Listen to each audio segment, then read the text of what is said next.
Hello bachon, let's read the question. The question is, statement 1 is given as actin filament are thicker as compared to the myosin filament.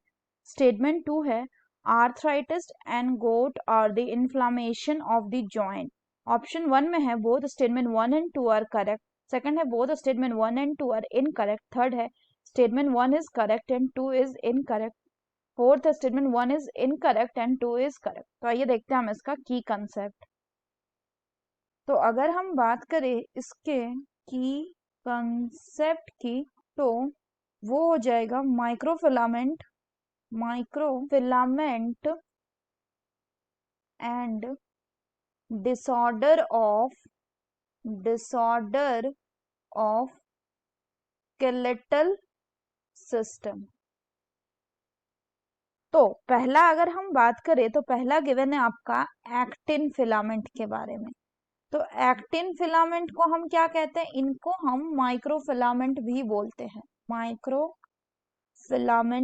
बोलते हैं.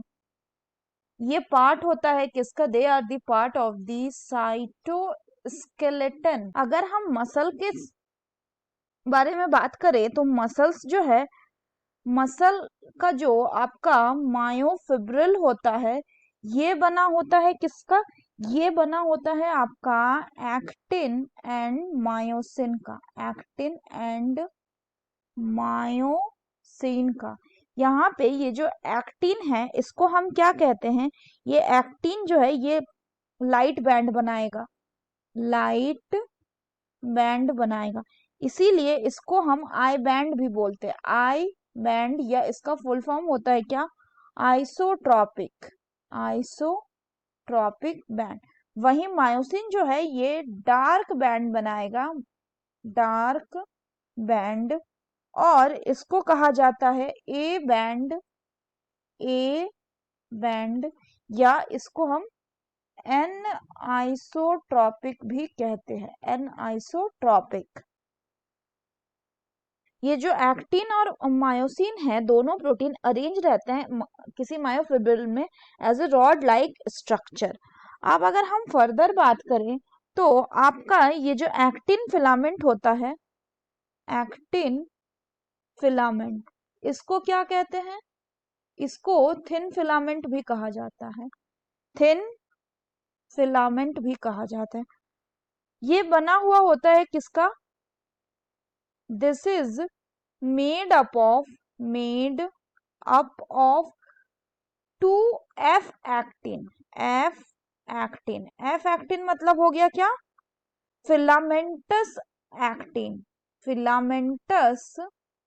Actin. Further अगर हम बात करें तो ये जो F एक्टिन है इसके मोनोमर्स कौन होते हैं? इसके मोनोमर्स को हम कहते हैं ग्लोब्यूलर एक्टिन. तो यानी क्या हो गया कि आपका जो एक्टिन फिलामेंट हो गया ये क्या हो गया? These are thinner than myosin. और मायोसिन को हम बोलेंगे थिक फिलामेंट. तो ये थिक फिलामेंट के साथ साथ जो आपका मायोसिन है ये एक पॉलीमेराइज्ड प्रोटीन भी होता है. पॉलीमेराइज्ड प्रोटीन. इसका जो मोनोमेरिक यूनिट होता है, मोनोमेरिक यूनिट, उसको क्या कहते हैं? उसको कहा जाता है मेरोमायोसिन. तो अगर हम क्वेश्चन की बात करें बच्चों, क्वेश्चन में बोला कि एक्टिन फिलामेंट जो ये थिकर होता है as compare to the myosin filament. ये गलत है. एक्टिन फिलामेंट कैसे होता है? थिनर होता है as compare to the myosin. उसके बाद बोला गया है आर्थराइटिस एंड गोट. ये जो गाउट है ये क्या है? इन्फ्लामेशन है जॉइंट्स का.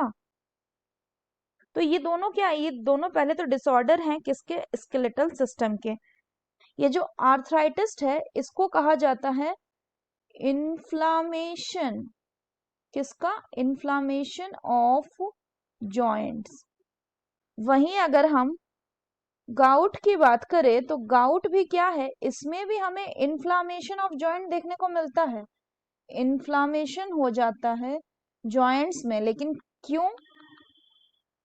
Due to the accumulation due to the accumulation of uric acid crystal, uric acid crystals. तो ये क्या है, करेक्ट स्टेटमेंट हो गया. So statement 1 incorrect and statement 2 is correct. Therefore, the correct option will be option 4. So that's all for the question, bachcho. Hope you understood it well. Best of luck.